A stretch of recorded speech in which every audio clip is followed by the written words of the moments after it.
আসসালামু আলাইকুম রহমতুল্লাহি ওবরাকাতুহ। আলহামদুলিল্লাহি ওয়াহদা ওয়াসসালাতু ওয়াসসালামু আলা মান লা নাবিয়্যা বা'দা ওয়া আলা আলিহি ওয়া সাহবিহি ওয়া মাওয়ালা।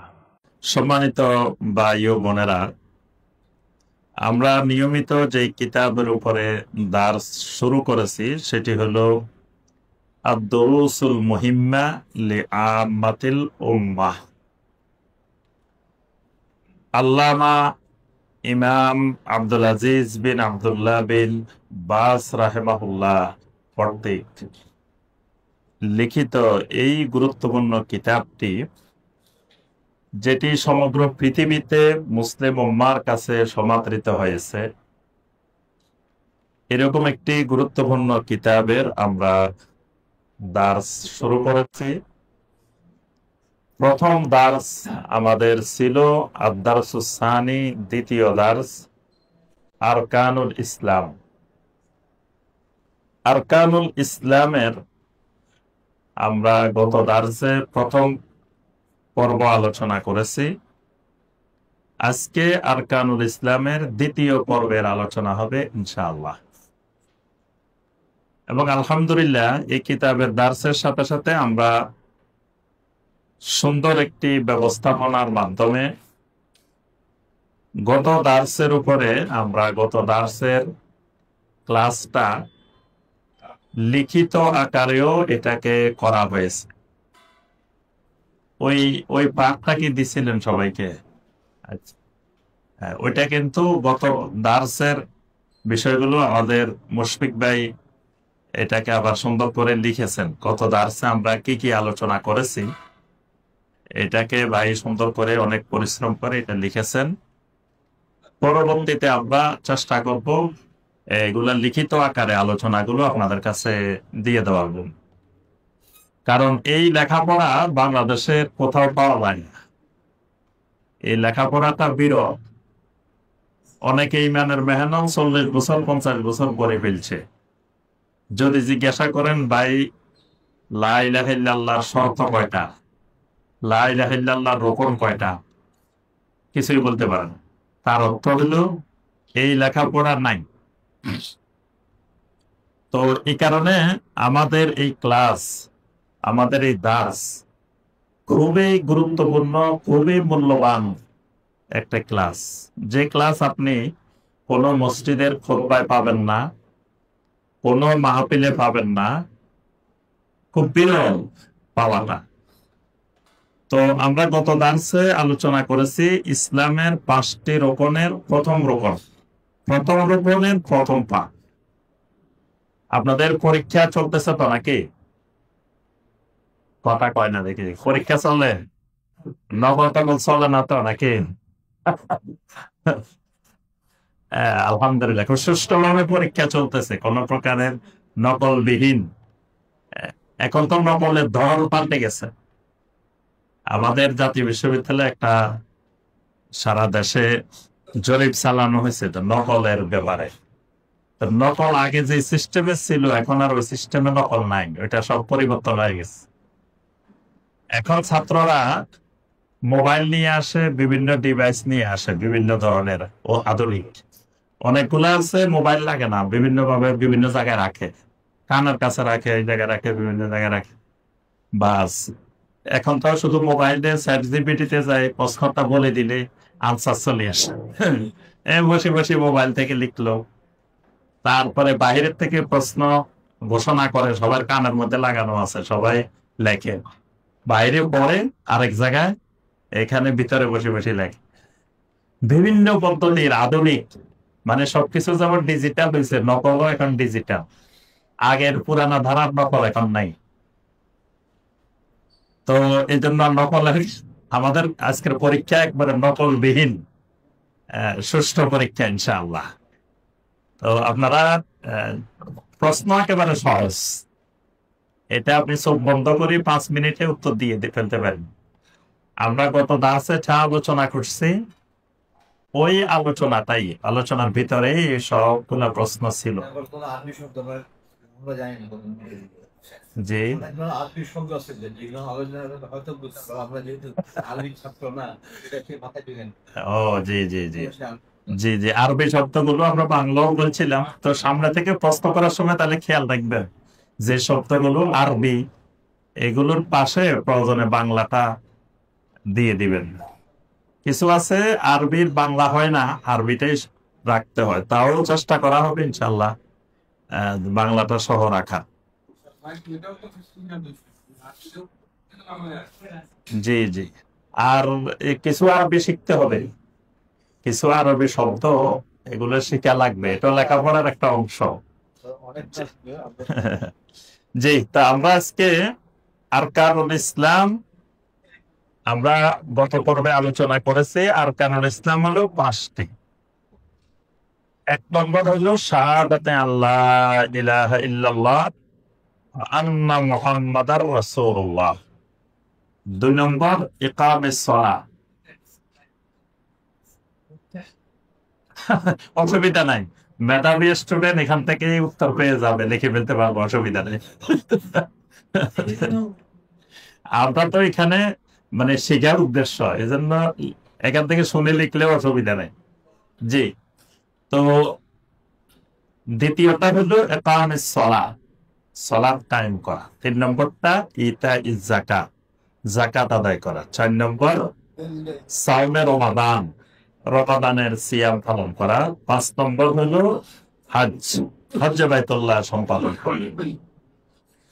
তো প্রথম আমরা শাহাদাতে আল্লাহ ইলাহা ইল্লাল্লাহ, এটা আমরা গত পর্বে আলোচনা করেছি যে লা ইলাহা ইল্লাল্লাহ 2টা রোকন আছে, আবার প্রত্যেক রোকনের আন্ডারে 4টা করে অংশ আছে, 4 4 8টা আপনার রোকনের মধ্যে আছে।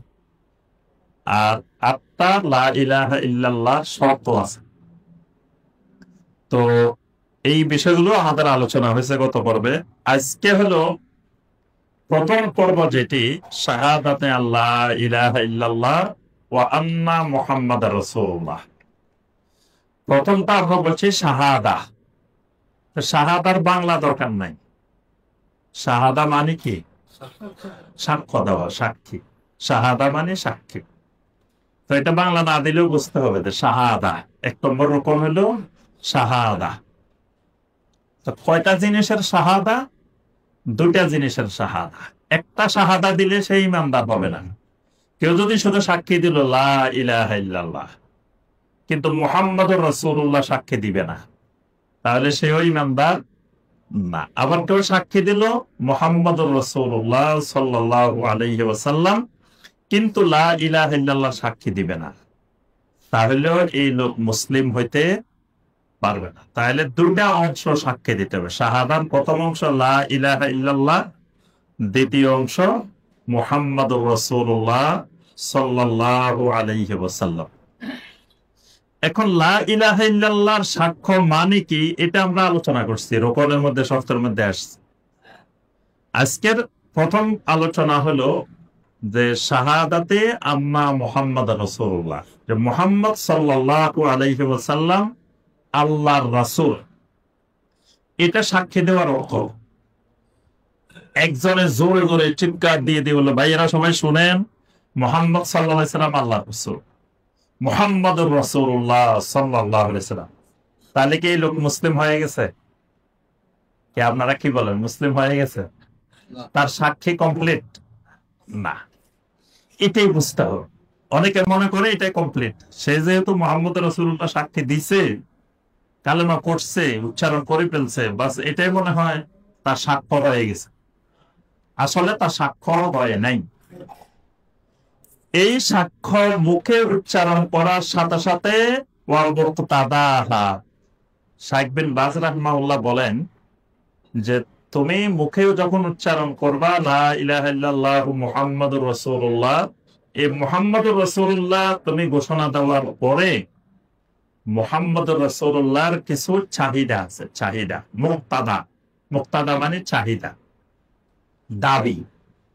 এই মুহাম্মাদুর রাসূলুল্লাহ সাক্ষ্য দেওয়া কিছু চাহিদা, কিছু দাবি আছে। দাবিগুলা কি? এখানে তিনি 4টা দাবির কথা উল্লেখ করেছেন। এগুলো মনে রাখবেন, এগুলো পরবর্তী পরীক্ষা আসবে কিন্তু। যে মোহাম্মদ রাসূলুল্লাহ সাক্ষী দেওয়ার অর্থ কি, বা মোহাম্মদ রাসূলুল্লাহর সাক্ষী দেওয়ার চাহিদা কি, দাবি কি। দাবি এখানে কয়টা বলা হয়েছে? 4টা। 1 নম্বর, তাসদীকুহু ফীমা আখবারা, মানে তিনি যা খবর দিবেন, যা বর্ণনা করবেন, এই সব কিছুকে সত্যায়ন করতে হবে, তাসদীক করতে হবে। মানে নবী সাল্লাল্লাহু আলাইহি ওয়াসাল্লাম যা আমাদেরকে খবর দিবেন, সেটা দুনিয়ার খবর, আখিরাতের খবর, দিনের খবর, আসমানের খবর, জমিনের খবর, জান্নাতের খবর, জাহান্নামের খবর, কবরের খবর, যা খবর আছে, যত খবর আমাদেরকে দিবেন, সমস্ত খবরকে তাসদীক করতে হবে, সত্যায়ন করতে হবে। একটা খবর যদি কেউ বলে যে না এটা ঠিক না,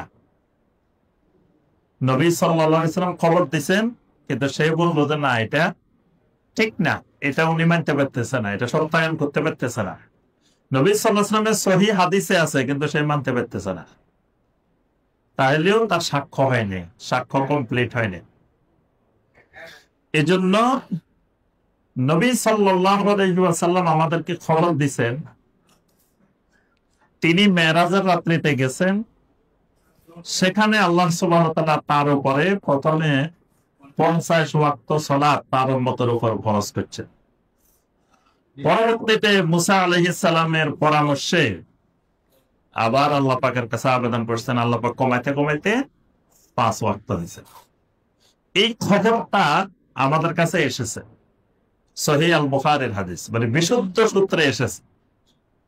কেউ যদি কয় না এটা কেমনে হয়, 50 ওয়াক্ত নামাজ পড়া যেতে পারে, এটা প্রয়োজনে আবার কেমনে আদায় করবে, 24 ঘন্টার মধ্যে 50 ওয়াক্ত কেমনে আদায় করবো, তাহলে তার অর্থ হলো যে নবী সাল্লাল্লাহু আলাইহি ওয়াসাল্লাম যে খবরটা দিয়েছেন সেই খবরটা মানতে পারে নাই, তাহলে তার সাক্ষ্য কমপ্লিট হয়নি, সাক্ষ্য পরিপূর্ণ মানে। এগুলোর আমরা ব্যাখ্যা করব। প্রথমে আমরা 4টা, এই সাক্ষীর 4টা দাবি, 4টা চাহিদা। 1 নম্বর, তাসদীকুহু ফীমা আখবারা, মুহাম্মদুর রাসূলুল্লাহ সাল্লাল্লাহু আলাইহি ওয়াসাল্লাম যা খবর দিবেন তা সত্যায়ন করা। 2 নম্বর, ওয়া তাআতুহু ফীমা আমারা, তিনি যা কিছু নির্দেশ দিবেন তার আনুগত্য করা। মুহাম্মদুর রাসূলুল্লাহ সাল্লাল্লাহু আলাইহি ওয়াসাল্লাম যা নির্দেশ দিবেন সেটা মেনে নেওয়া, সেটা আনুগত্য করা, এটা 2 নম্বর চাহিদা। 3 নম্বর, ওয়া ইজতিনাবু মা নাহা আনহু ওয়া জাযার, তিনি যা কিছু থেকে নিষেধ করেছেন, যেই ব্যাপারে তিনি ভীতি প্রদর্শন করেছেন, এটা থেকে দূরে থাকা, এটা 3 নম্বর দাবি। 4 নম্বর, ওয়া আল্লাহ ইউবাদাল্লাহু ইল্লা বিমা শারাআহুল্লাহু আযজা ওয়া জাল ওয়া রাসূলুহু সাল্লাল্লাহু আলাইহি ওয়াসাল্লাম, আল্লাহ এবং আল্লাহ রাসূল সাল্লাল্লাহু আলাইহি ওয়াসাল্লাম যেটাকে শরীয়ত হিসাবে নির্ধারণ করেছেন, ওই পদ্ধতিতে আল্লাহর গোলামি করতে হবে, আল্লাহর ইবাদতটা করতে হবে। আল্লাহ এবং আল্লাহ রাসূল যেই পদ্ধতিতে করতে বলছেন সেই পদ্ধতিতে করতে হবে।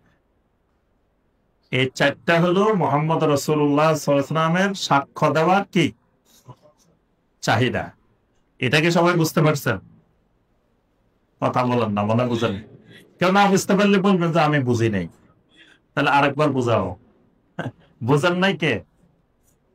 জি, ঠিক আছে, বুঝেন নাই বলাতে কোনো সরলার কিছু নাই, নাও বুঝতে পারেন, কোনো অসুবিধা নেই। কেউ যদি মুহাম্মদুর রাসূলুল্লাহ সাল্লাল্লাহু আলাইহি ওয়াসাল্লাম এটা সাক্ষ্য দেয়, কালেমা বদলো, সে সাক্ষ্য দিল, এই সাক্ষ্য দেওয়ার মাধ্যমে সে মুসলিম হবে। এখন সাক্ষ্য মানে কি? সাক্ষ্য মানে সে খালি মুখে ঘোষণা দিল আর সাক্ষ্য পেয়ে গেছে, বিষয়টা এরকম না। এখানে বলা হচ্ছে কেউ যদি মুহাম্মদুর রাসূলুল্লাহ সাল্লাল্লাহু আলাইহি ওয়াসাল্লাম এটা সাক্ষী দেয়, তাহলে এই সাক্ষীর দাবি হলো 4টা। এই 4টা শর্ত সে যদি পূরণ করে তাহলে সাক্ষীটা কমপ্লিট হবে, না হয় সাক্ষী কমপ্লিট হবে না, সাক্ষী অসম্পূর্ণ থেকে যাবে। 1 নম্বর তাসদীকুহু ফীমা আখবারা, নবী সাল্লাল্লাহু আলাইহি সাল্লাম যা খবর দিবেন, যা বর্ণনা করবেন সব সত্য হিসাবে মেনে নিতে হবে, সত্যায়ন করতে হবে। এটা 1 নম্বর দাবি। 2 নম্বর দাবি ওয়া তাআতুহু ফীমা আবার, তিনি যা কিছু নির্দেশ দিবেন তার নির্দেশগুলো আমরা সহিহ হাদিসে পাবো। যা যা নির্দেশ দিবেন এইগুলো মেনে নেওয়া, এগুলোর আনুগত্য করা। একটা নির্দেশও অমান্য করলে সাক্ষ্য কমপ্লিট হবে না, সাক্ষ্য পরিপূর্ণ হবে না। 3 নম্বর ওয়া ইজতিনাবু মা নাহা আনহু ওয়া জাজার, মানে তিনি যা কিছু থেকে আমাদেরকে নিষেধ করেছেন, ভীতি প্রদর্শন করেছেন, এগুলো থেকে দূরে থাকতে হবে। এটা 3 নম্বর দাবি। 4 নম্বর দাবি ওয়া আল্লাহ ইউবাদাল্লাহু ইল্লা বিমা শারাআহুল্লাহ ওয়া রাসূলুহু সাল্লাল্লাহু আলাইহি ওয়াসাল্লাম, মানে আল্লাহ এবং আল্লাহর রাসূল যেই শরীয়ত নির্ধারণ করেছেন এই শরীয়তের পদ্ধতির বাহিরে আল্লাহর কোনো ইবাদত করা যাবে না। এবার বুঝে আসছে? এই 4টা হলো মুহাম্মদ রাসূলুল্লাহ সাক্ষ্য দেওয়ার দাবি। এবার এগুলোর ব্যাখ্যায় আসি আমরা। 1 নম্বর যেটা তাসদীকুহু ফীমা আখবারা, তিনি যা খবর দিবেন সেটা সত্যায়ন করা, সেটা মেনে নেওয়া। এটার অর্থ কি? এটার অর্থ হলো যে প্রথম কথা, আল্লাহ রাব্বুল আলামিনের সাক্ষ্যটা মুহাম্মদুর রাসূলুল্লাহর সাক্ষ্য ছাড়া কমপ্লিট হবে না। কেউ যদি আসে আপনাকে বলে যে লা ইলাহা ইল্লাল্লাহ, এটার অর্থ কি? বাংলা অর্থ কি? আল্লাহ ছাড়া সত্য কোনো মাবুদ নেই। আরবি অর্থ কি? যে লা মা'বুদা বিহাক্কিন ইল্লাল্লাহ। আচ্ছা, এখন এখানে একটা প্রশ্ন জাগবে, আল্লাহ ব্যতীত সত্য কোনো মাবুদ নাই। কারণ আমি আপনাদেরকে আসি ঘোষণা দিলাম, দেওয়ার পরে আপনাদের মনে একটা প্রশ্ন জাগবে। আপনারা যখন আমাকে প্রশ্ন করবেন যে শাইখ এটা আপনি জানলেন কেমনে, আল্লাহ ছাড়া যে সত্য কোনো মাবুদ নাই এটা আপনি জানছেন কিভাবে? আমার উত্তর হবে, এটা আমি জানছি মুহাম্মদ সাল্লাল্লাহু আলাইহি ওয়াসাল্লাম থেকে। আমি নিজেও জানতাম না, তার থেকে জানছি।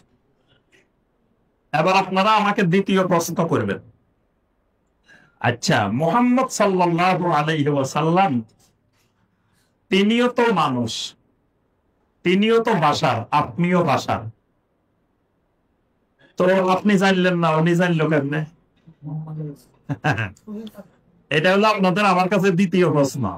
তখন আমার উত্তর হবে, আমি ইমাম হোসেন খালি বাশার, কিন্তু যে মুহাম্মদ সাল্লাল্লাহু আলাইহি ওয়াসাল্লাম থেকে আমরা জানছি তিনি মুহাম্মাদুর রাসূলুল্লাহ, তিনি আল্লাহ রাব্বুল আলামিনের রাসূল। এই কারণে উনি জানছেন, আমি রাসূল না নবী না, এই জন্য আমি জানতে পারি।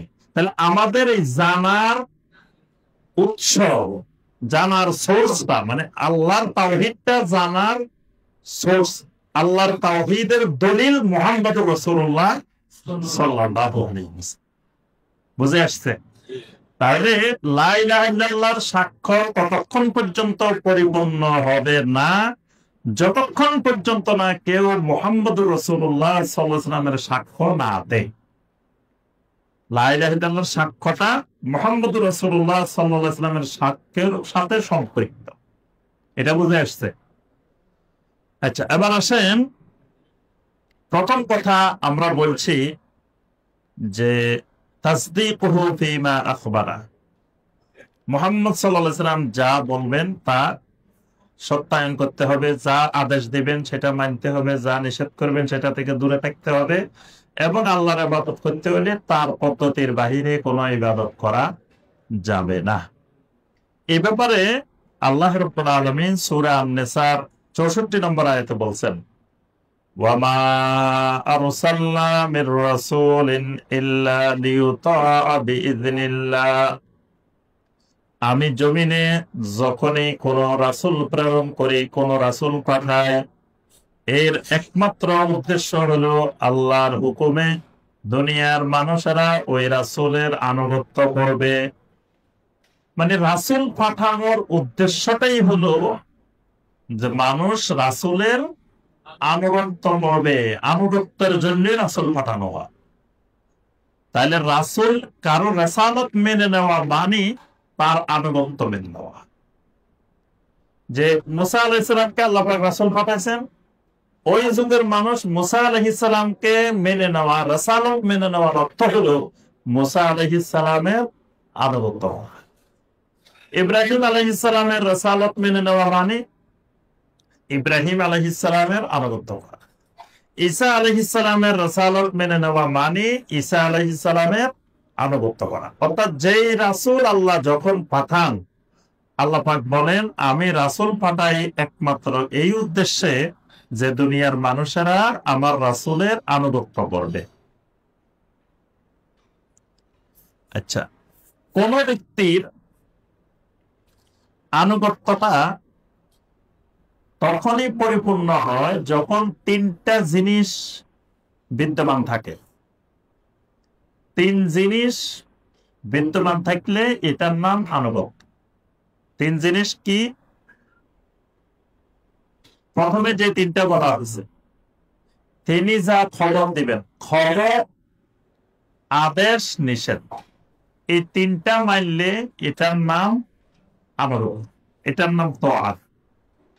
খবর, আদেশ, নিষেধ, মানে উনার আনুগত্য করা মানে উনি যা খবর দিবেন এটাকে মেনে নিতে হবে, উনি যা আদেশ দিবেন এটাকে মেনে নিতে হবে, উনি যা নিষেধ করবেন এটাকে মেনে নিতে হবে। এটার নাম হলো তাআত, এটার নাম হলো আনুগত্য। এজন্য আপনার মুহাম্মদ রাসূলুল্লাহ সাল্লাল্লাহু আলাইহি ওয়াসাল্লামের সাক্ষ্য মেনে নেওয়ার অর্থ হলো তার খবর মেনে নেওয়া, তার আদেশ মেনে নেওয়া, তার নিষেধ মেনে নেওয়া। সূরা আল হাশরের ৭ নম্বর আয়াত, এখানে আল্লাহ পাক আরো স্পষ্ট করে বলছেন, ওয়ামা আতাকুমুর রাসূলু ফাখুযুহু ওয়ামা নাহাকুম আনহু ফান্তাহু। তোমাদেরকে রাসূল যা দেন, যা প্রদান করেন, ফাখুযু, সেটা তোমরা গ্রহণ করো। ওয়ামা নাহাকুম আনহু, যা থেকে রাসূল তোমাদেরকে নিষেধ করেন, মানা করেন, ফান্তাহু, সেটা ছেড়ে দাও, সেটা থেকে দূরে থাকো। তাহলে রাসূল যা করতে বলবেন, যা ধরতে বলবেন সেটা ধরবা, রাসূল যা ছাড়তে বলবেন সেটা ছেড়ে দিবা। সূরা আন-নিসার 65 নম্বর আয়াত, ফালা ওয়া রাব্বিকা লা ইউমিনুন। সূরা আন-নিসার 65 নম্বর আয়াতে আল্লাহ পাক বলেন, ফালা ওয়া রাব্বিকা লা ইউমিনুন, আপনার রবের কসম, ওই মানুষেরা কোনদিন ঈমানদার হতে পারবে না, হাত্তা ইউহাক্কিমুকা ফীমা শাজারা বাইনাহুম, যখন তাদের কোন বিরোধের বিষয়ে আপনি কোন ফয়সালা দিবেন, সুম্মা লা ইয়াজিদু ফি আনফুসিহিম হারাজাম মিম্মা কাদাইতা, আপনি যেই ফয়সালা দিবেন ওই ফয়সালা তাদের মনের ভিতরে কোনো সংশয় পাওয়া যাবে না, ওইটা মেনে নেওয়ার ব্যাপারে তাদের মনে কোনো সংশয় থাকবে না। ওয়া ইউসাল্লিমু তাসলিমা, পরিপূর্ণরূপে ওই ফয়সালার সামনে আত্মসমর্পণ না করা পর্যন্ত আপনার রবের কসম এই লোক ঈমানদার হতে পারবে না। তাহলে নবী সাল্লাল্লাহু আলাইহি ওয়াসাল্লাম যে ফয়সালা দিবেন, এই ফয়সালার মনে প্রাণে যতক্ষণ কেউ মেনে নিতে পারবে না ততক্ষণ আল্লাহ পাক নিজেই নিজের কসম করতেছেন, ফালা ওয়া রাব্বিকা, ওয়া রাব্বিকা মানে আপনার রবের কসম, লা ইউমিনু, কখনো সে ইমানদার হইতে পারবে না। সূরা আল আহজাবের 36 নম্বর আয়াত, ওয়ামা কানা লিমুমিনিন ওয়ালা মুমিনাতিন ইযা কাদাল্লাহু ওয়া রাসূলুহু আমরান আন ইয়াকুনা লাহুমুল খিয়ারাতু মিন আমরিহিম। কোন মুমিন পুরুষ, কোন মুমিন নারী, কারোর জন্য কোনো এখতিয়ার নাই। এখতিয়ার মানে অপশন, কোন অপশনের রাস্তা খোলা নাই। বেচা কেনার মধ্যে একটা গুরুত্বপূর্ণ জিনিস হলো অপশন, খেয়ার, এটাকে বলে খেয়ার, খেয়ারে মাজলিস। খেয়ারে মাজলিস হলো এই বৈঠকের মধ্যে আপনি চাইলে ফেরত দিতে পারবেন, চাইলে দিতেও পারবেন, বৈঠক থেকে উঠে গেছেন আর কোনো ফেরতের কাম নাই, এটা খেয়ারে মাজলিস। খেয়ারে শর্ত, খেয়ারে রুইয়া, অনেক ধরনের খেয়ার আছে। আল্লাহ পাক বলছেন কোন মুমিন মুমিনাতের কোনো খেয়ার নাই, কোনো এখতিয়ার নাই। ইযা কাদাল্লাহু ওয়া রাসূলুহু আমরান, আল্লাহ এবং আল্লাহ রাসূল যখন কোনো নির্দেশ দিবেন, আন ইয়াকুনা লাহুমুল খিয়ারাতু মিন আমরিহিম, আল্লাহ এবং আল্লাহ রাসূলের ওই নির্দেশ মানবেন কি মানবেন না, আনুগত্য করবেন কি করবেন না, ছাড়বেন কি ছাড়বেন না, এই ব্যাপারে কোনো এখতিয়ার নাই। আল্লাহ পাক বলে দিয়েছেন স্পষ্ট করে যে কোন ইমানদারের কোনো এই ব্যাপারে এখতিয়ার নাই। এবং অন্যান্য সময় শুধু পুরুষ শব্দ দিয়ে নারীদেরকে বোঝান, কিন্তু এখানে একেবারে আলাদা করে দিয়েছে, ওয়ামা কানা লিমুমিনিন ওয়ালা মুমিনাতিন। কোন মুমিন পুরুষেরও নাই, কোন মুমিন নারীরও নাই। দুটাকে আলাদা করে দিয়েছেন যে মুমিন পুরুষেরও এখতিয়ার নাই, কোন মুমিন মহিলার নারীরও এখতিয়ার নাই। আল্লাহ এবং আল্লাহ রাসূল ফয়সালা দিলে, সিদ্ধান্ত দিলে সেটা মানতেই হবে, সেটা না মানার বা কোন ধরনের অপশন নাই। এখন মাঝে মাঝে কেউ বলতে পারে যে আনুগত্য তো আল্লাহর করবো, রাসূলের আবার কেন? বর্তমানে ওই যে আহলে কোরআন নামক ইমান বিধ্বংসী কুফরি চক্রান্ত, তারা এই কথাটা বলে যে আনুগত্য করতে হবে আল্লাহ, আবার রাসূলের আনুগত্য কেন? তো রাসূলের আনুগত্য এই জন্যই আল্লাহ পাক সূরা আন-নিসার ৮০ নম্বর আয়াতে আল্লাহ পাক বলে দিয়েছেন, মাই ইউতিউর রাসূলা ফাকাদ আতা আল্লাহ। আল্লাহ বলেন যে আমার রাসূলের আনুগত্য করবে সে আমি আল্লাহরই আনুগত্য করব। এখানে একেবারে স্পষ্ট করে বলে দিয়েছেন, কেউ যদি আমার রাসূলের আনুগত্য করে সে আমি আল্লাহরই আনুগত্য করব। এবং কোরআনে কারিমে ৩ জায়গায় ৩ ক্ষেত্রে আল্লাহ রাব্বুল আলামিন আল্লাহর সাথে রাসূলকে সম্পৃক্ত করছেন। এটা মনে রাখবেন, এটা পরীক্ষা আসার মতো প্রশ্ন। ৩ ক্ষেত্রে আল্লাহ শুধু একা আল্লাহর কথা বলেন না, সাথে রাসূলের কথা বলছেন। ৩টা ক্ষেত্রে। ১ নম্বর ঈমানের ক্ষেত্রে। কোরআনে যত জায়গা দেখবেন আল্লাহ ঈমান আনতে বলছেন, খালি আল্লাহর উপরে ঈমান আনতে বলেন নাই, সাথে বলছেন আমিনু বিল্লাহি ওয়া রাসূলিহি ইন্নামাল মুমিনুনা আল্লাযীনা আমানু বিল্লাহি ওয়া রাসূলিহি। আমানু বিল্লাহি ওয়া রাসূলিহি, আল্লাহর সাথে রাসূলকে একত্রে বলা হয়েছে। কিসের ক্ষেত্রে? ঈমানের ক্ষেত্রে। আরেকটা হলো ইতাআতের ক্ষেত্রে, ইতাআত আনুগত্যের ক্ষেত্রে। ১ নম্বর ঈমানের ক্ষেত্রে, ২ নম্বর আনুগত্য। যত জায়গায় আল্লাহর আনুগত্য করতে বলা হয়েছে সাথে রাসূলের আনুগত্যের কথা বলা হয়েছে। সূরা আলে ইমরানের ৩২ নম্বর আয়াত, কুল আতিউল্লাহ ওয়ার রাসূল ওয়া ইন তাওয়াল্লাউ ফাইন্নাল্লাহা লা ইউহিব্বুল কাফিরিন। রাসূল আপনি ঘোষণা দেন আতিউল্লাহ ওয়ার রাসূল, আনুগত্য করো আল্লাহ এবং রাসূলের। যদি আনুগত্য করতে অস্বীকার করো, প্রত্যাখ্যান করো আনুগত্যকে, তা আল্লাহ কাফেরকে পছন্দ করেন না। তার অর্থ আল্লাহর আনুগত্য অস্বীকার করলেও কাফের, রাসূলের আনুগত্য অস্বীকার করলেও আল্লাহ পাক ফতোয়া দিয়েছেন কাফের। সূরা আল আহজাবের ৭১ নম্বর আয়াত, সেটা আমরা সবসময় খুতবার শুরুতে তেলাওয়াত করি। ওয়ামান ইউতিউল্লাহা ওয়া রাসূলাহু ফাকাদ ফাযা ফাওজান আযীমা। ওয়ামান ইউতিউল্লাহা ওয়া রাসূলাহু, যে আল্লাহ এবং তার রাসূলের আনুগত্য করবে সে মহানভাবে বিজয়ী হবে, মহান সফলতা লাভ করবে। আল্লাহ এবং রাসূলের আনুগত্য করবে, আনুগত্যের ক্ষেত্রে আল্লাহ এবং রাসূল একসাথে। সূরা আন-নিসা ৫৯ নম্বর আয়াত, ইয়া আইয়ুহাল্লাযীনা আমানু আতিউল্লাহা ওয়া আতিউর রাসূলা ওয়া উলিল আমরি মিনকুম। আতিউল্লাহা ওয়া আতিউর রাসূলা, তাহলে ২ নম্বর কিসের ক্ষেত্রে? আনুগত্যের ক্ষেত্রে। ৩ নম্বর মহব্বতের ক্ষেত্রে, মহব্বত ভালোবাসা। কোরআনের যত জায়গায় আল্লাহকে ভালোবাসতে বলা হয়েছে, আল্লাহর সাথে রাসূলের কথা বলছে, শুধু আল্লাহকে ভালোবাসতে বলা হয়নি, আল্লাহর সাথে আল্লাহর রাসূলকেও ভালোবাসতে বলা হয়েছে।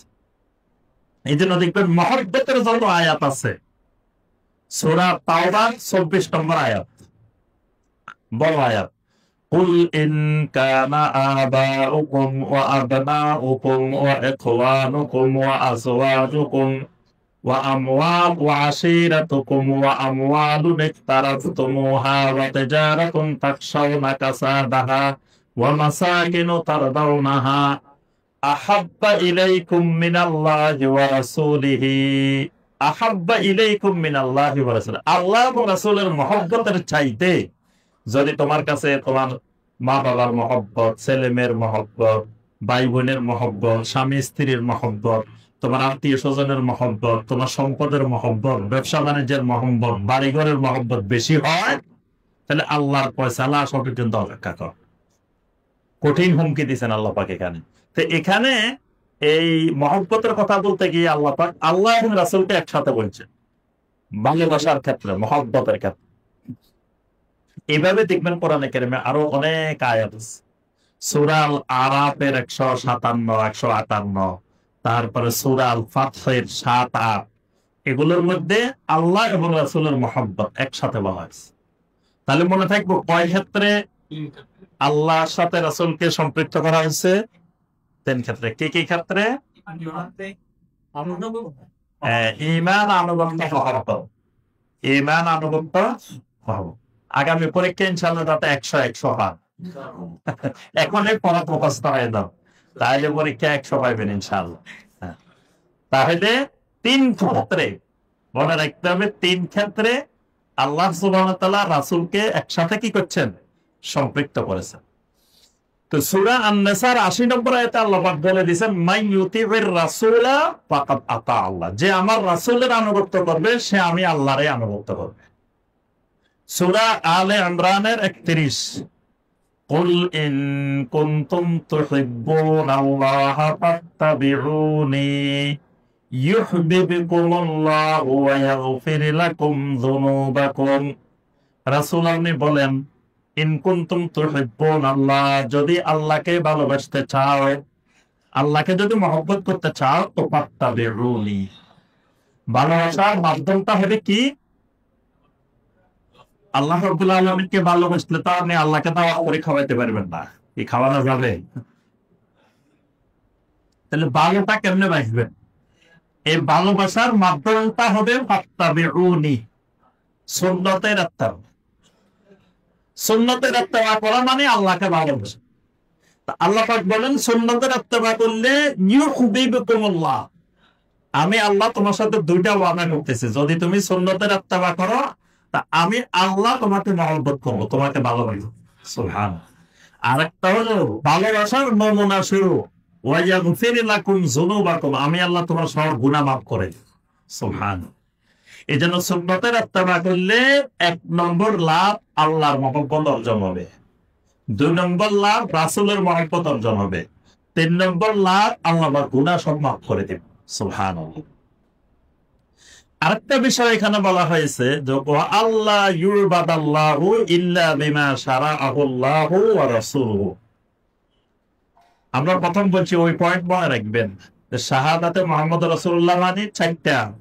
শাইখ বিন বাজ রাহমাতুল্লাহ চারটা বলছেন। এক নম্বর বলছেন তাসদিক, খবরের তাসদিক করা। 2 নম্বর বলছেন আদেশের আনুগত্য করা। 3 নম্বর বলছেন নিষেধ থেকে দূরে থাকা। 4 নম্বর বলছেন আল্লাহর কোন ইবাদত করতে হলে, গোলামি করতে হলে সেটা আল্লাহ এবং রাসূল যেই শরীয়ত নির্ধারণ করছেন, যেই পদ্ধতি নির্ধারণ করছেন, ওই পদ্ধতির বাহিরে করা যাবে না।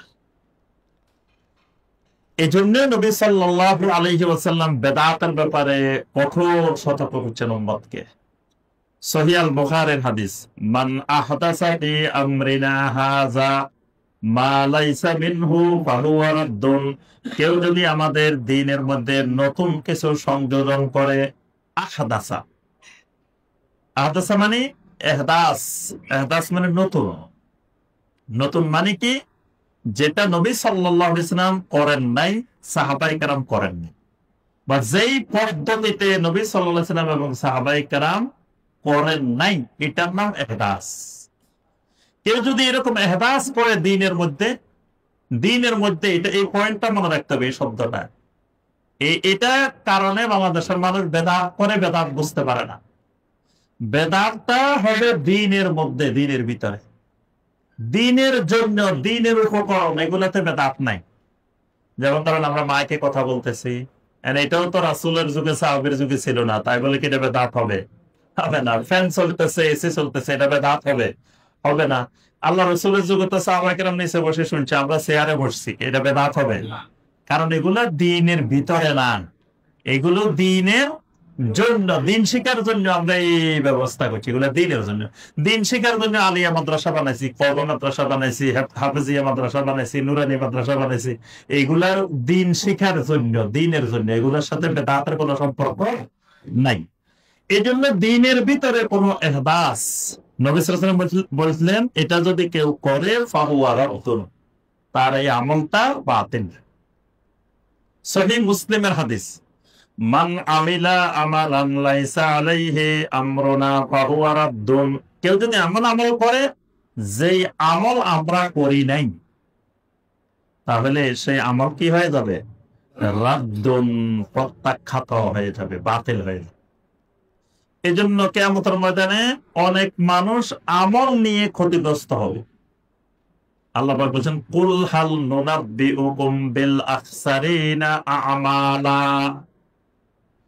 সূরা আল কাহাফ, সূরা আল কাহাফের 103-4 এদিকে আল্লাহ পাক বলতেছেন, আমি কি তোমাদেরকে ওই মানুষগুলোর কথা বলবো না যে মানুষগুলো নুনাব্বিউকুম বিল আখসারিনা আমালা, আমল করে আখসারিন হয়ে যাবে, ক্ষতিগ্রস্ত হয়ে যাবে। এক শ্রেণী হবে আমল বিহীন ক্ষতিগ্রস্ত, আমলে করে নাই। আরেক শ্রেণী হবে আমল করে ক্ষতিগ্রস্ত। তা এরা আমল করে ক্ষতিগ্রস্ত কেন? ওয়ায়াহসাবুনা আন্নাহুম ইউহসিনুনা সুনআ। আয়াতের শেষে আল্লাহ বলতেছেন, এরা ধারণা করতো এরা খুব সুন্দর সুন্দর আমল করতেছে, সুন্দর সুন্দর কাজ করতেছে। আসলে এই সুন্দর যে সুন্দর না, এটা বুঝেন। এই কারণে এরা আমল করে ক্ষতিগ্রস্ত হবে। সূরা আল ফুরকান, সূরা আল ফুরকানের 23 নম্বর আয়াত। এখানে আল্লাহ সুবহানাহু ওয়া তাআলা বলেন, ওয়া কাদিমনা ইলা মা আমিলু মিন আমালিন ফাজআলনাহু হাবাআম মানসুরা। কিয়ামতের ময়দানে আমার সামনে কত মানুষ আমল নিয়ে হাজির হবে, কিন্তু কিছুক্ষণ পরে তার সকল আমলগুলোকে বিক্ষিপ্ত ধূলিকণার ন্যায় উড়িয়ে দিব। তার আমলনামায় কোনো আমল থাকবে না। কেন থাকবে না? এই আমলগুলো যে সারা আল্লাহু ওয়া রাসূলুহু, আল্লাহ এবং আল্লাহ রাসূল যে শরীয়ত দিবেন, শরীয়তের পদ্ধতিতে করে নাই। তাহলে শরীয়তের পদ্ধতির বাহিরে কেউ যদি মারেফতের পদ্ধতিতে ইবাদত করে, এই ইবাদত কি? বাতিল। কেউ যদি তরিকতের পদ্ধতিতে করে, সেটাও বাতিল। কেউ যদি হাকিকতের পদ্ধতিতে করে, এটাও বাতিল। কেউ যদি রুহানি পদ্ধতিতে করে, এটাও বাতিল। পদ্ধতি হবে একটা, শরিয়া মানে পদ্ধতি, শরীয়ত মানে পদ্ধতি। কিসের পদ্ধতি? ইবাদতের পদ্ধতি। শরীয়ত মানি ইবাদতের পদ্ধতি। আল্লাহ পাক একটাই পৃথিবীর মানুষকে দিয়েছেন শরিয়া। আল্লাহ পাক মারেফত নামে আলাদা কিছু দেন নাই, তরিকত নামে আলাদা কিছু দেন নাই, হাকিকত নামে আলাদা কিছু দেন নাই। এগুলো মানুষেরা নিজেরা বানাইছে। তাহলে ইবাদতের একটাই পদ্ধতি, সেটার নাম শরিয়া। শরিয়া। লিকুল্লিন জাআলনা মিনকুম শিরআতাম ওয়া মিনহাজা। আল্লাহ বলেন প্রত্যেক নবীকে আমি শরীয়ত দিছি এবং মানহাজ দিছি। মানে কোন পদ্ধতিতে আল্লাহর ইবাদত করবে, পদ্ধতিটা আল্লাহ জানাই দিবেন। এটা এমন অবসর রাখেন নাই যে যা যার যেমনি মনে চায় ইচ্ছা মতো ইবাদত করবে, এটা আল্লাহ রাখেন। ইবাদতের একটা সুনির্দিষ্ট পদ্ধতি আল্লাহ রাব্বুল আলামিন দিয়ে দিয়েছেন। একটা হাদিস নবী সাল্লাল্লাহু আলাইহি ওয়াসাল্লাম জীবনে এতবার বলছেন, যেটা আর কোন হাদিস এতবার বলেন নাই। সেটা কোনটা? বেদাতের হাদিস। আম্মা বা'দ ফাইন্না খায়রাল হাদিসি কিতাবুল্লাহ ওয়া খায়রাল হাদি হাদিয়ু মুহাম্মাদিন সাল্লাল্লাহু আলাইহি ওয়াসাল্লাম ওয়া শাররাল উমুরি মুহদাসাতুহা ওয়া কুল্লু বিদআতিন দালালাহ। এটা এতবার বলছেন, আর কোন হাদিস জীবনে নবী সাল্লাল্লাহু আলাইহি ওয়াসাল্লাম এতবার বলেন নাই। এখানে বেদাতের ব্যাপারে উম্মতকে সতর্ক করছেন, কারণ বেদাত উম্মত বুঝতে পারবে না, এটা নবী সাল্লাল্লাহু আলাইহি ওয়াসাল্লাম বুঝতে পারতেছিলেন। কারণ বেদাত দেখতে সুন্দর দেখা যায়, উম্মত মনে করে অসুবিধা কি, খারাপের কি করতেছে, এত ভালো কাজ করতেছে, নাচি নাচি লাপাই লাপাই জিকির করতেছে, কয়েকখানে খারাপের কি, জিকির এরা করতেছে। এখানে কি হে খারাপ কিছু করতেছে? জিকির করতেছে। মিলাদ করতেছে, মিয়া এখানে খারাপের কি করলো? এখানে তো সে রাসূলের গুণগান করতেছে, এটাতে খারাপ। তারপরে এইভাবে যত বিদআত, সকল বিদআত মানুষ মনে করে এগুলো তো সুন্দর, এখানে খারাপের কিছু তো দেখি না।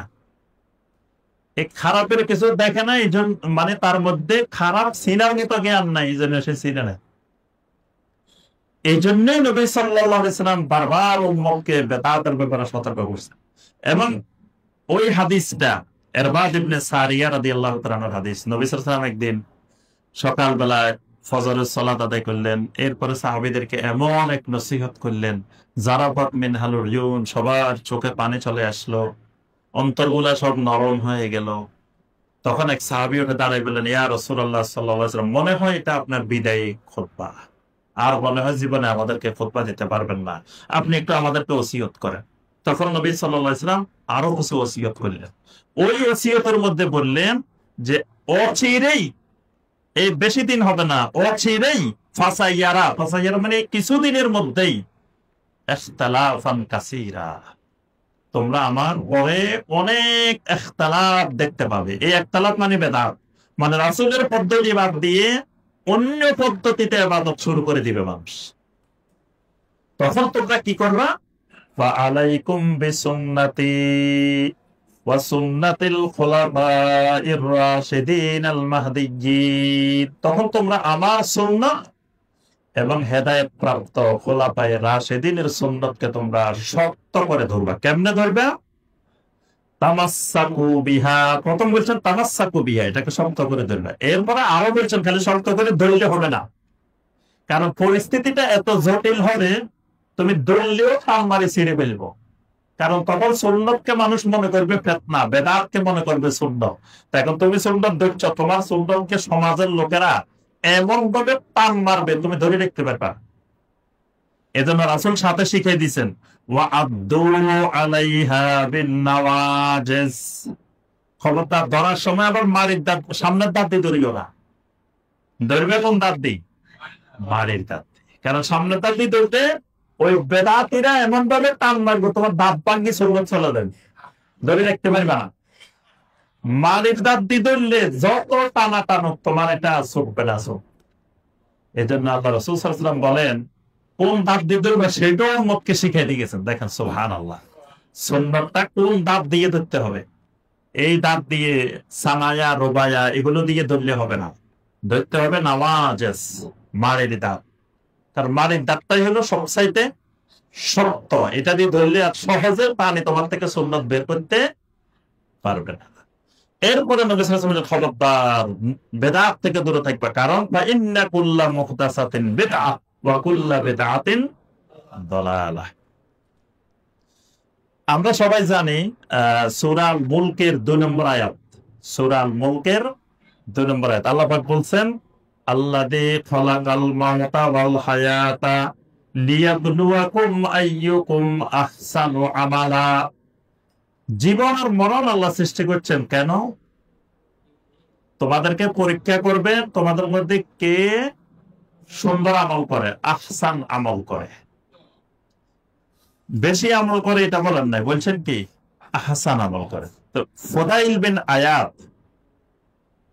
বিন আয়াদ রাহিমাহুল্লাহ বলেন যে শোনো, এখানে আহসানু আমালার অর্থ হলো আখলাসুহু বা আসওয়াবু। এখানে সুন্দর আমল মানে আখলাসুহু ওয়া আসওয়াবু। তো সবাই জিজ্ঞেস করলেন ইয়া আবা আলী ওয়া আখলাসুহু ওয়া আসওয়াবু, আপনি যে বললেন আমলটা বলতে হবে আখলাসুহু ওয়া আসওয়াবু, এটার মানে কি? তিনি বলেন তুমি যে আমলটা করবা এই আমলের মধ্যে 2টি কোয়ালিটি থাকতে হবে, 2টি গুণ সম্পন্ন হতে হবে। একটা গুণ হলো খালেস আর একটা গুণ হলো সাওয়াব। আখলাসুহু ওয়া আসওয়াবুহু মনে রাখবেন শব্দ দুটা। আহসান যে ওজনে ওই ওজনে আখলাস আসওয়াব, মানে খালেস হতে হবে, সাওয়াব হতে হবে। খালেস মানে কি একনিষ্ঠ, আর সাওয়াব মানে সঠিক। সাওয়াব মানে সোয়াব দিয়ে, সাওয়াব মানে সঠিক। তোমার আমলটা একনিষ্ঠ হতে হবে, আবার আমলটা কি হতে হবে সঠিক হতে হবে। যদি তোমার আমল হয় ইজা কানা খালিসান ওয়া লাম ইয়াকুন সাওয়াবান লাম ইউকবাল, তোমার আমল খালেস, তুমি আল্লাহর জন্য করছো কিন্তু আমলের সঠিক পদ্ধতিতে হয়নি, লাম ইউকবাল, তোমার এই আমল কবুল হবে না। বাংলাদেশের অধিকাংশ মানুষের আমল করে ইখলাস ঠিক আছে, আল্লাহর জন্য করে, কিন্তু পদ্ধতি ঠিক নেই, লাম ইউকবাল। দেখবে নামাজ পড়ে কার জন্য পড়তেছে? আল্লাহর জন্য পড়তেছে, কিন্তু সে নামাজের পদ্ধতি ঠিক নেই। একজন একজনের থেকে 2 হাত দূরে দাঁড়াইছে, একজন মনে চাইছে সামনে দাঁড়াইছে, একজন মনে চাইছে এখানে দাঁড়াইছে, যার মনে জন্য চাইছে পদ্ধতি ঠিক নেই, কিন্তু তার নিয়ত ঠিক আছে, খালেস ভাবে আল্লাহর জন্য, তার এই ইবাদত কবুল হবে না। দেখবেন অনেক মাজার পূজারী, কবর পূজারী শিরিক করতেছে, শিরিক তো সে আল্লাহর সন্তুষ্টির জন্য করতেছে, শিরিক তো সে খালেস ভাবে আল্লাহর সন্তুষ্টির জন্য করতেছে। কবর সাজদা করতেছে, সে আল্লাহর সন্তুষ্টির জন্য কবর সাজদা করতেছে, পদ্ধতি ঠিক নেই, ইখলাস ঠিক আছে, পদ্ধতি ঠিক নেই। আবার ওয়াইজা কানা সাওয়াবান ওয়া লাম ইয়াকুন খালিসান লাম ইউকবাল, আবার পদ্ধতি ঠিক আছে, খালেস নাই, সেটাও কবুল হবে না। পদ্ধতি ঠিক আছে কিন্তু ভিতরে আমার ইখলাস ঠিক নেই। এজন্য খালেস মানে কি মা কানা লিল্লাহ, খালেস মানে একমাত্র আল্লাহর জন্য হতে হবে প্রত্যেকটা আমল। সাওয়াব মানে মা কানা আলা সুন্নাহ, সুন্নাহ অনুযায়ী হতে হবে। একটা হলো আল্লাহর জন্য হতে হবে, আর সঠিক হতে হলে এটা সুন্নাহ অনুযায়ী হতে হবে। তাহলে এই যে শাহাদাতে আল্লাহ ইলাহা ইল্লাল্লাহ ওয়া আন্না মুহাম্মাদুর রাসূলুল্লাহ, দুটোই কিন্তু এই আমলের সাথে সম্পৃক্ত। এতক্ষণ আমরা বলছি এই দুটাই ঈমানের সাথে সম্পৃক্ত, এখন হলো এই দুটা আমলের সাথেও সম্পৃক্ত। এটাও প্রশ্ন হতে পারে যে এই মুহাম্মদ রাসূলুল্লাহ সাল্লাল্লাহু আলাইহি ওয়াসাল্লামের সাক্ষ্যটা আমলের সাথে সম্পৃক্ততা আছে কি না? আমলের সাথে সম্পৃক্ততা আছে। কি ধরনের আমলের সাথে সম্পৃক্ততা? যে প্রত্যেকটা আমল আল্লাহর কাছে কবুল হতে হলে দুটা শর্ত, একটা ইখলাস, একটা সুন্নাহ। তাহলে ওইটাই, ওই যে সাক্ষ্য দেওয়ার মধ্যে মুহাম্মদ রাসূলুল্লাহর সাক্ষ্য এই জন্যই দিতে হবে যে একমাত্র মুহাম্মদ রাসূলুল্লাহ সাল্লাল্লাহু আলাইহি ওয়াসাল্লামের পদ্ধতিতেই আল্লাহর ইবাদত করা যায়। এবার আসেন 2 নম্বর করো। 2 নম্বর উপর কি ছিল? ইকামিস সালাত, সালাত কায়েম করা। সালাত কায়েমের অনেক আলোচনা আমরা সংক্ষিপ্তভাবে এখানে শাইখ রাহিমাহুল্লাহ যে কথাগুলো বলছেন আমরা শুধুমাত্র ওই কথাগুলো এখানে আলোচনা করব। প্রথমে এটার আবার যে ব্যাখ্যাটা আমাদের এখানে, এটা হলো শাইখ আব্দুর রাজ্জাক বিন আব্দুল মুহসিন আল বাদার, এই আলেমটার নাম মনে রাখবেন। কি নাম বলছি? শাইখ আব্দুর রাজ্জাক বিন আব্দুল মুহসিন আল বদর। উনি বর্তমান পৃথিবীর শীর্ষ কয়েকজন আলেমের মধ্যে, জীবিত আলেমের মধ্যে একজন। উনি মসজিদুল নববীতে দার্স দেন এবং ওনার দার্সে সবচাইতে বেশি মানুষ বসে, সবচাইতে বেশি ওলামায়ে কেরাম ওনার দার্সে বসে, এবং ওনার দার্সে বসলে নাকি পুরস্কারও দেয়। ওখানে শাইখদের দার্সে বসলে পুরস্কারও দেওয়া হয় যারা নিয়মিত বসে। তো উনি বর্তমান দুনিয়ার বড় আলেমদের মধ্যে একজন। ওনার আব্বাও পৃথিবীর বড় আলেমদের মধ্যে একজন, শাইখ আব্দুল মুহসিন আল আব্বাদ হাফেজাহুল্লাহ। ওনার আব্বার নাম ছিল আব্দুল মুহসিন আল আব্বাদ। উনি মদিনা ইউনিভার্সিটির চ্যান্সেলর ছিলেন ওনার আব্বা। এবং ওনার আব্বার দার্সে আমি একদিন 2 দিন বসছি। আমার সৌভাগ্য হয়েছে মদিনাতে 2 দিন ওই শেখ আব্দুল মুহসিন আল আব্বাদ ওনার দার্সে আমি বসছিলাম। তো ওনার দার্সে বসে যেটা দেখছি, অনেক কিছু দেখছি, সবচেয়ে গুরুত্বপূর্ণ যেটা দেখছি সেটা হলো উনি তখন চোখে দেখেন না, 98 বছর বয়স। তো চেয়ারে বসে দার্স দেন। তো ওনার ছাত্ররা সবাই মদিনা ইউনিভার্সিটির প্রফেসর, বড় বড় মুহাদ্দিস। ছাত্ররা সবাই পাশে বসেন, বসে একজনে হাদিস পড়েন, উনি বসে বসে শুনেন। তো পরে উনি ব্যাখ্যা দেন হাদিসের, কিন্তু ও পড়ে ছাত্ররা। এই পড়তে গিয়ে কোন জায়গায় যদি এলোমেলো হয় উনি দই ফেলায়। মানে ওনার মুখস্থ সব একবারে, কোন জায়গায় কোন শব্দ, ওই শব্দটা মুখস্থ। কোন জায়গায় দেখি যে একটু বেশ কমেলে উনি সাধারণত ধরে ফেলাইতেছে। আবার আরেকটা জিনিস দেখছি যেটা আমাদের বাংলাদেশের কোন মুহাদ্দিসের মধ্যে এরকম নাই, সেটা হলো ওই যে হাদিসের যে সনদের মধ্যে যে বর্ণনাকারীরা থাকেন, অমুকের থেকে অমুক, অমুকের থেকে অমুক, একই নামে অনেক রাবি থাকে। তো উনি এরকম নামগুলো আসলে তো বলি দেন, এখানে যে রাবিটা, এটা কার ছেলে, কার নাতি, বাড়ি কোথায়, কি, তার ব্যাপারে একটা বর্ণনা দিয়ে দেন। তাহলে বোঝা গেল ওনার খালি হাদিসের ভিতরে হাদিসের বিষয় যে মুখস্থ এমন না, বর্ণনাকারীরা কে কোন জায়গার, কে কার ছেলে, কার কি, সেগুলো তার মুখস্থ। মানে এক ব্যতিক্রমী আলেম কাকে বলে, এলেম কি জিনিস, মানে এসব ব্যক্তিদের, এসব আমাদের মজলিসে না বসলে কেউ বুঝতে পারে না। ওইটাকে আমি সবসময় বলি, আমার ওই যে ফুফাতো ভাই এখনো উনি জীবিত আছেন, মুফতি আলিমুল্লাহ হাফিজাহুল্লাহ। তো উনি বলেন যে আমি দারুল উলুম দেওবন্দ থেকে ভালো রেজাল্ট করে ইফতা পাস করছি, মুফতি হয়েছি। তো মুফতি হওয়ার পরে আমার তো যে অহংকার, ওরে আল্লাহ আমার সাথে কে লাগে, আমি তো বিরাট মুফতি সাহেব। দেখবেন আমাদের দেশে মুফতি সাহেব, মুফতি সাহেব বাণী তো বিশাল কিছু। এখন উনি সৌদি আরব গেছে, এখন উনি একজনের কাছে শুনলো যে আজকে মসজিদে শাইখ বিন বাজ আসবে। তো উনি মনে করছে শাইখ বিন বাজ আবার আমার সামনে কি, আমি তো বিশাল এলেমওয়ালা, আমি তো মুফতি সাহেব। তো কয়েকজন বললো যে চলেন শাইখ বিন বাজের দার্সে একটু যায়। তো কই গেলাম, যাই, যখন বসলাম উনি দার্স শুরু করছেন, এবার দেখি যে ওনার এলেমের দিকে তাকাইলে আমার মাথা টুপি খুলি পড়েছে।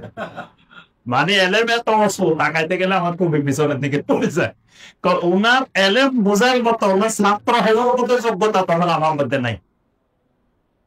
তারপরে আমার অহংকার গেছে যে আসলে আলেম কাকে বলে। বাংলাদেশে আমরা যারা এই বেশি গর্ব করে, অহংকার করে, এরা হয়তো কুয়ার ব্যাগ, মানে সাগর থেকে নাই, মহাসাগর থেকে নাই, বাংলাদেশের মধ্যে পড়ে আছে। বাংলাদেশের মধ্যে কেউ পড়ে থাকলে কোনোদিন আলেম বুঝবে না আলেম কি জিনিস, এলেম কি জিনিস। সেই যদি পৃথিবীর বিভিন্ন দেশে যায়, বিশেষ করে মদিনার আমাদের মসজিদে যদি কেউ বসে, তাহলে সে বুঝতে পারবে না এলেম কাকে বলে, এলেম কি জিনিস। তা আমি যে কথাটা বলছিলাম যে শেখ আব্দুর রাজ্জাক বিন আব্দুল মুহসিন আল বদর, তিনি এই কিতাবটার ব্যাখ্যা করছেন, শেখ বিন বাজের এই কিতাবের ব্যাখ্যা করছেন। তো উনি ব্যাখ্যা করতে গিয়ে যে হাদিসগুলো আনছেন, আমরা শুধু ওগুলোই আলোচনা করতেছি, এর বাইরে আর যাইতেছি না।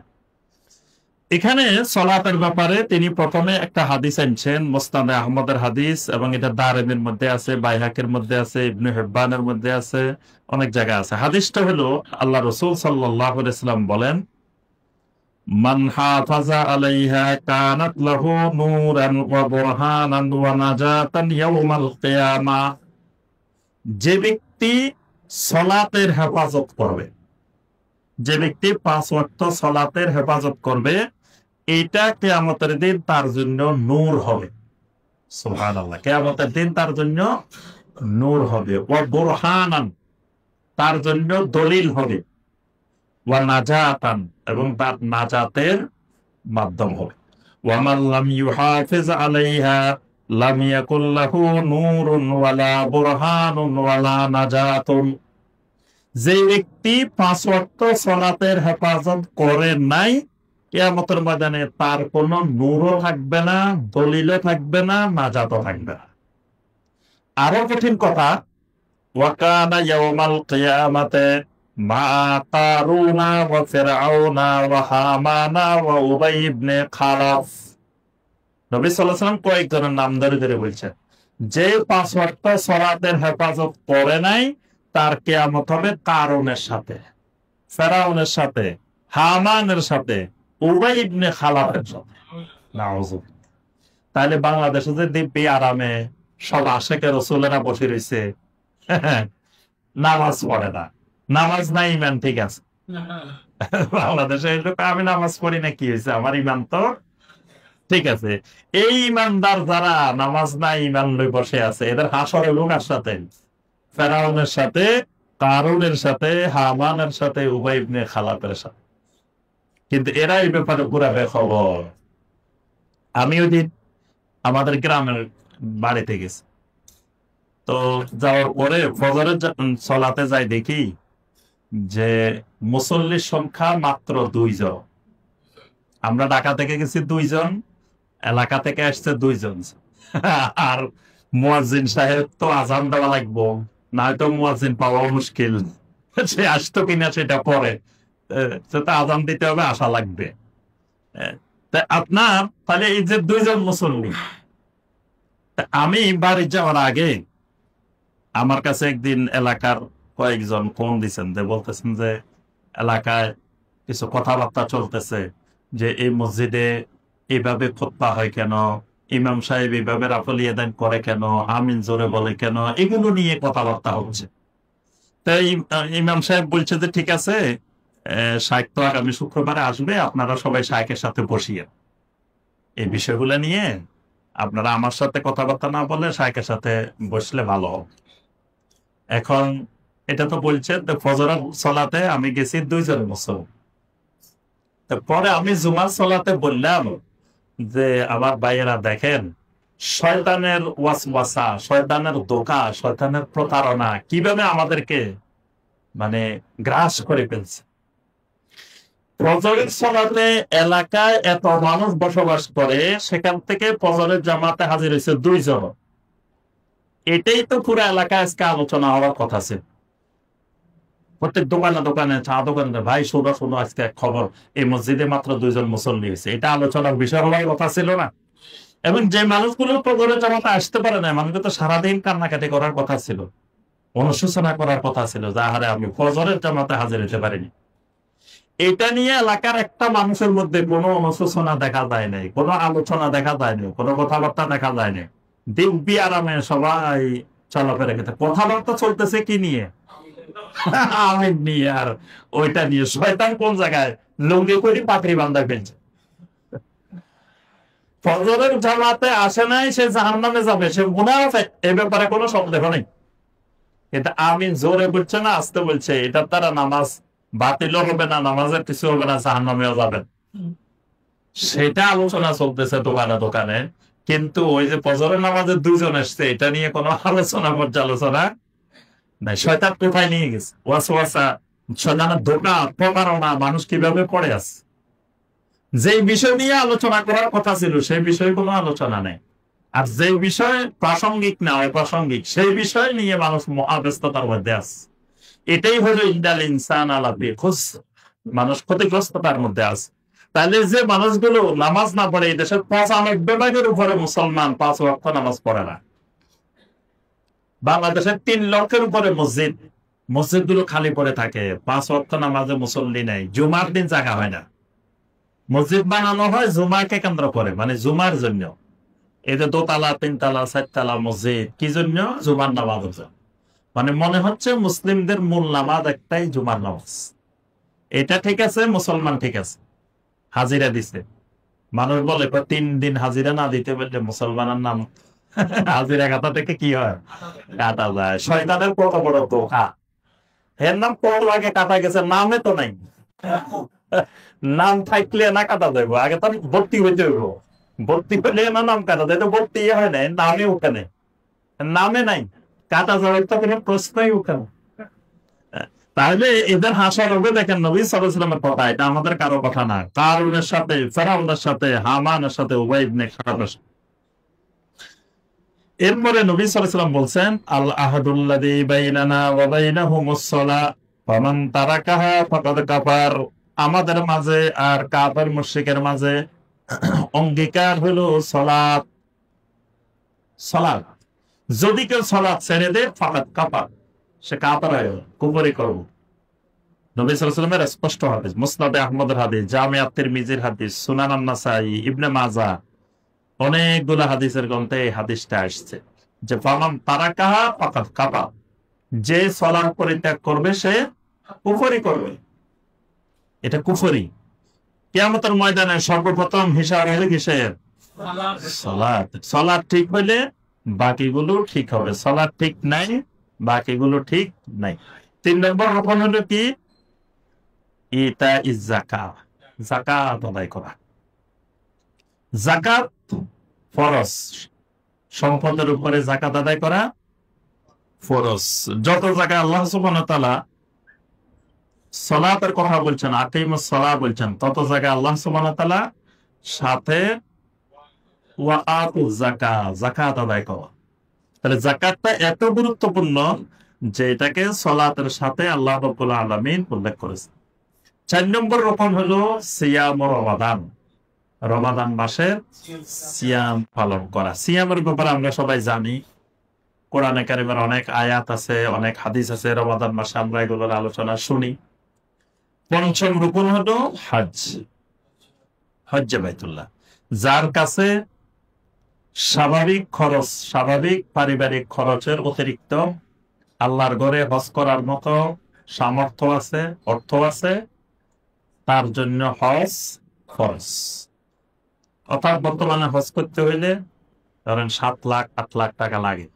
তো স্বাভাবিক খরচের চেয়ে কারো কাছে যদি কোনো ঋণ ছাড়া, আবার ঋণদারে ঋণ না দিয়ে হজে চলে যাওয়া, মানে টাকাও আছে 8 লাখ, ঋণও আছে ধরেন 5 লাখ, তো ঋণ হেরে দিলে দিব, না দিলে নাই। ঋণ নেওয়ার সময় মানুষ আগে ঠিক করে রাখে, এটা দিব না।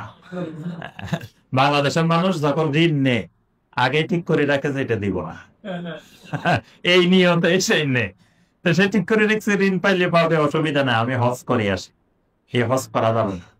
কারো কাছে ঋণ থাকলে ঋণদার অবস্থায় কাউকে হাদিয়া দেওয়া যায় না। মানে আপনি ঋণগ্রস্ত অবস্থায় কারোরে হাদিয়া দেওয়া, তারপরে আপনি বিলাসবহুল বাড়িতে জীবনযাপন করা, মানে ধরেন আপনি একটা ফ্ল্যাটের 10,000 টাকার ফ্ল্যাটেও থাকতে পারেন, 1 লাখ টাকার ভাড়ার ফ্ল্যাটেও থাকতে পারেন। না মানুষ আপনার কাছে ঋণ পাইব, ঋণ দেওয়ার খবর নাই, আপনি 1 লাখ টাকার ফ্ল্যাটে থাকেন, এটাও আর, এটাও আর। তারপরে আপনি আনন্দ ভ্রমণে যাবেন বিভিন্ন জায়গায়, এটাও হারাম। কারোর কোনো হাদিয়া দিবেন, গিফট দিবেন, এটাও হারাম। মানে ঋণগ্রস্ত অবস্থায় অনেক হুকুম আহকাম আছে, মানে আপনি স্বাভাবিক খরচের চেয়ে অতিরিক্ত কোনো খরচ করা যাবে না। এবং আপনি এই ঋণগ্রস্ত অবস্থায় মারা গেলে আপনার ঋণের যতক্ষণ কেউ জামিনদার না হবে, গ্যারান্টি না হবে, ততক্ষণ আপনার জানাজা হবে না। এই জন্য ঋণ নেওয়ার আগে পরিবারের সবাইকে, আপনার যত ওয়ারিস আছে তাদের সবাইকে ডেকে তারা এর দায়িত্ব নিবে কিনা এই ঋণের, তারপরে ঋণ নেওয়া যাবে, এর আগে নেওয়া যাবে না। কারণ আপনি মারা গেলে একজন ঋণদার, একজন ওয়ারিস যদি বলে যে না আমি, উনি ঋণ নিছে কেন, আমি ওনার ঋণের দায়িত্ব নাই, তাহলে এটার জন্য আপনি দায়ী হবেন। কারণ আপনি তো যে কোনো সময় মারা যেতে পারেন, এটা তো নিশ্চয়তা নেই। তাহলে ঋণ এগুলো পরিশোধ করবে কে? পরিশোধ আপনার ওয়ারিস যারা, সম্পদটা যারা পাবে তারাই তো পরিশোধ করতে হবে। তো তারা আগে দায়িত্বটা নিতে হবে। তারা যদি দায়িত্ব নেয় তারপরে আপনি ঋণ নিতে পারেন, তাও ঋণ শরিয়া সম্মত কাজের জন্য। আবার সুদের ঋণ নেওয়া যাবে না। সুদের ঋণ দিয়ে বাড়ি করবেন, পরিবারের সবাই রাজি, কয় না আপনি একটা বাড়ি করে দিয়ে যান, তাও দেওয়া যাবে না। কারণ সুদে সবাই সম্মতি থাকলেও এটা হারাম, এটা নেওয়ার সুযোগ নাই। তো এজন্য মানে ঋণ ছাড়া যদি আপনার কাছে হজে যাওয়ার মতো সামর্থ্য থাকে, তাহলে হজ করা জীবনে একবার ফরজ। তো এই হলো সংক্ষিপ্ত ভাবে আমাদের আরকানুল ইসলাম। এ ব্যাপারে আমার একটা আলাদা বই আছে, আরকানুল ইসলাম, ইসলামের রোকন, 5টা রোকনকে আলাদা করেই আমরা ওই বইয়ের মধ্যে আলোচনা করেছি। আরবি ভাষায় অনেক বই আছে, বাংলা ভাষায় অনেক বই আছে, আমাদের অনেক শায়খদের বই আছে এই বিষয়ের উপরে। তো এই বিষয়গুলো আমরা আরো বিস্তারিত জানার জন্য লেখাপড়া করবো ইনশাআল্লাহ। আল্লাহ রাব্বুল আলামিন আমাদের সবাইকে তৌফিক দান করুন, আমিন ইয়া রাব্বাল আলামিন। জি, প্রশ্ন থাকলে আমরা সংক্ষেপে